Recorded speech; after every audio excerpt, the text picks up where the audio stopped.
नमस्ते बच्चों। आज मैं बताने वाला हूँ कि मैट्रिक और इंटर की परीक्षा में कॉपी लिखते समय किन बातों का ध्यान रखना है।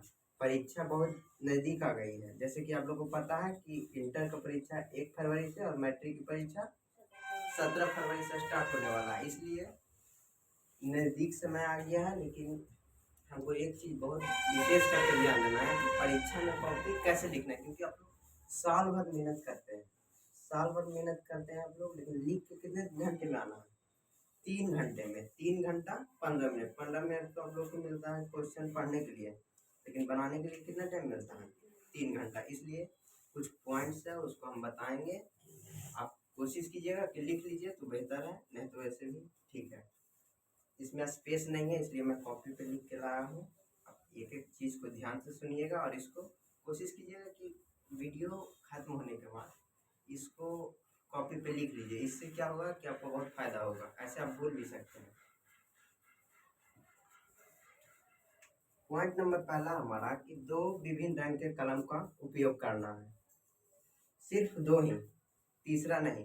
वो पेन कौन सा है? ब्लैक एंड ब्लू, काला और नीला।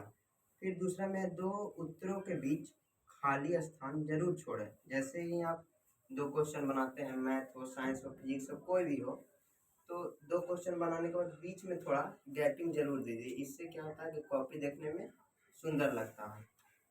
फिर तीसरा पॉइंट है हमारा, प्रश्नों का उत्तर क्रमानुसार ही लें। क्रमानुसार का मतलब कि बढ़ते क्रम में, घटते क्रम में नहीं। जैसे कि आप पहला क्वेश्चन बनाए, उसके बाद पहला के बाद मान के चलिए आपको 5वां आ रहा है तो 5वां बनाइए। ऐसा नहीं कि पहला बनाए फिर 5वां बनाया फिर चौथा बना दिए, ऐसे नहीं। क्रमानुसार यानी बढ़ते क्रम में। फिर चौथा पॉइंट है हमारा कि पॉइंट्स को अंडरलाइन जरूर करें। पॉइंट्स को अंडरलाइन जरूर करना है, वो भी ब्लैक पेन से। फिर 5 में हमारा खंड लिखना ना भूले। बहुत सारे बच्चे क्या करते हैं, क्वेश्चन जल्दी जल्दी बनाने के चक्कर में खंडे लिखना भूल जाते हैं। इससे बहुत दिक्कत हो सकता है। फिर छठा पॉइंट है, अपना हैंड राइटिंग को ना कोसें। देखिए, हैंड राइटिंग उतना हमको लगता है कि ज़्यादा मायने नहीं रखता। हैंड राइटिंग में सिर्फ आप इतना देखिए कि आप जो लिखते हैं वो आप सही से पढ़ सकते हैं कि नहीं। हैंड राइटिंग खराब उसी को कहा जाता है कि कुछ लिखा हुआ है हम उसको पढ़ ही नहीं सकते हैं, उसको खराब हैंड राइटिंग कहते हैं। राइटिंग आपका ऐसा है कि आप लिखे हैं, जो पता चल रहा है साफ से, वो अच्छा है। इसलिए आप अपना हैंड राइटिंग को नहीं कोशिए, सिर्फ आप इतना देखिए कि हम जो लिख रहे हैं ये साफ से पढ़ने में आसानी है कि नहीं। फिर है हमारा 7वां पॉइंट, याद रहे कॉपी चेक करने वाला, कॉपी चेक करने वाला जितना कम समय आपकी कॉपी में बिताएगा उतने ही अधिक नंबर आपको देगा। ये बात को मस्तिष्क में बैठा लीजिए।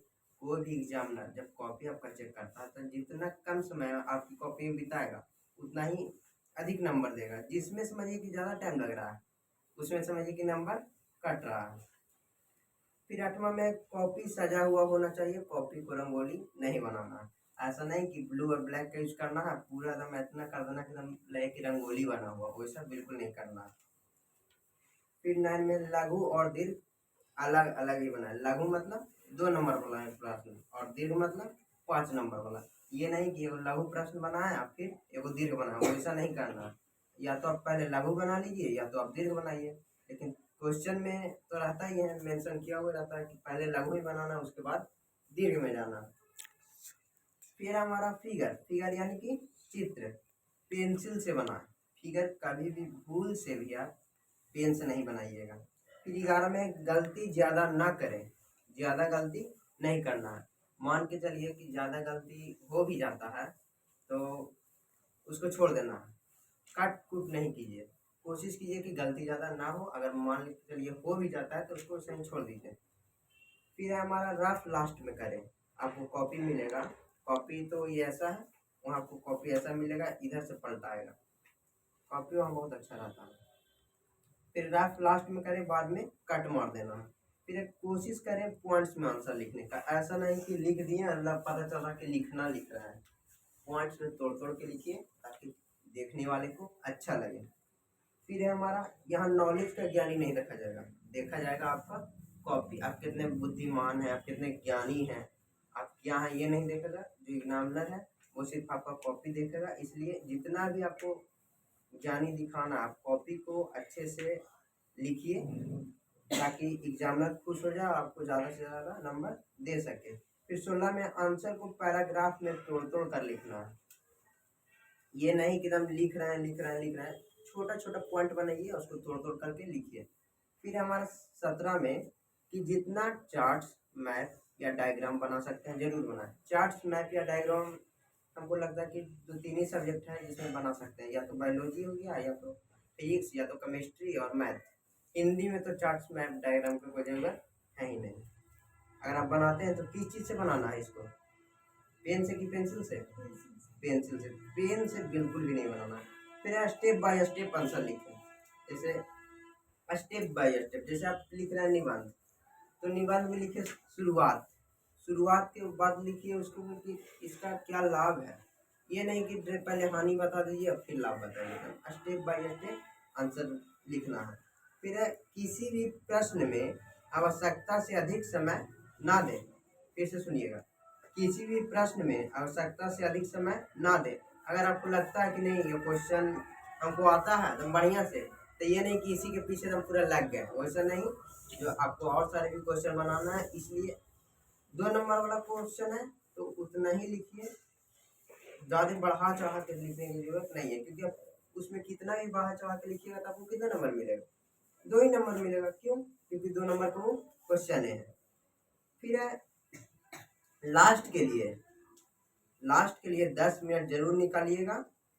साथ में अगर संभव हो सके तो, पॉसिबल है तो, पानी और घड़ी लेकर जाए। घड़ी कौन वाला लेके जाना है? जो शू वाला रहता है, जो आजकल तो स्मार्ट वॉच निकल गया, ये सब लेके नहीं जाना रहता है। पॉसिबल है तो, हमको लगता है कि कम संभव है। फिर 21 में हम लिखे हैं क्या कि बहुत समझिए कि हम 20 पॉइंट अभी बताएं आप लोग, तब 20 पॉइंट पर ये 21वां पॉइंट है, ये भारी पड़ रहा है। कैसे?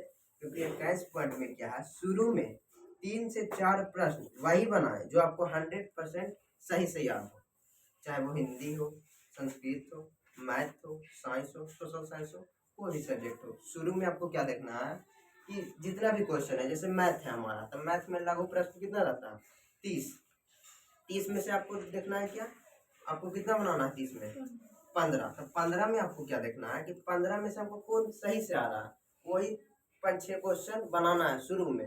अगर आपको लगता है कि नहीं इसमें हमको थोड़ा डाउट है तो उसको लास्ट में बनाइए, लेकिन कन्फर्म 100% आप वही शुरू में 3-4 क्वेश्चन बनाइए जो आपको बढ़िया से अच्छे से आता हो और याद हो। इससे क्या होगा कि जो कॉपी चेक करेंगे कहेंगे इसका ये भी सही है, ये भी सही है, ये भी सही है, ये भी सही है। मुझे लगता है कि ये अच्छा लड़का लड़की है, पढ़ने में तेज है, इसका सब सही होगा, नंबर देके निकल जाएंगे। अगर आप शुरू में लिख दीजिएगा उठपटांग तो फिर तो नंबर कटेगा ही नहीं। इसलिए शुरू में क्या करना है, आपको 3 से 4 क्वेश्चन वही बनाना है जो आपको सही से याद हो। ठीक है? कोई प्रॉब्लम? समझ गए होंगे? चलिए, धन्यवाद।